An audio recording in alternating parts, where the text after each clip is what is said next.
June 12, 2016, Orlando faced one of the most devastating tragedies in mass shooting history at Pulse nightclub. Almost 10 years later, victims' families are continuing to demand answers from the Orlando Police Department.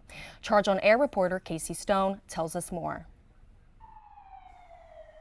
3 years after the 2016 Pulse nightclub shooting, Dr. Zachary Blair co-founded the No Pulse Museum Coalition to fight for a proper green space memorial for the 49 victims. But public record requests from the city led the coalition to find discrepancies between what police officials said happened the night of the shooting and the official records. Now, Blair is suing the city for transparency after being denied the unredacted active shooting protocols from 2016. It's not always the crime, it's the cover-up. That's the crime. And not releasing these records and lying to the public and gaslighting the public. And we can't have accountability until we get the facts. The city cited Florida Statute 119.071 and a Miami appellate court ruling, arguing the redacted records count as security-related operational plans that remain exempt from public release. Behind me is where the first officer on scene saw the gunman and radioed for backup.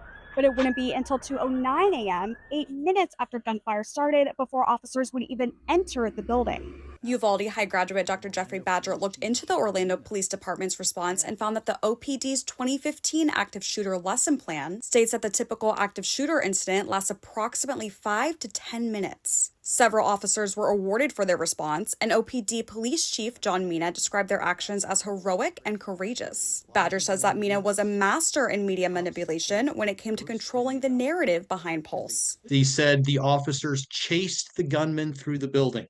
No, that's not true. The gunman was already in the bathroom when they entered the building. They said the officers forced the gunman to stop shooting. No, his AR-15 jammed.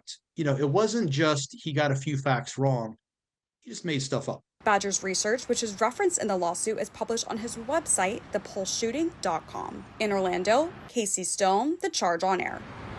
Blair says the case is expected to be heard in 2027, though the date could be moved up since the suit is in the public's interest.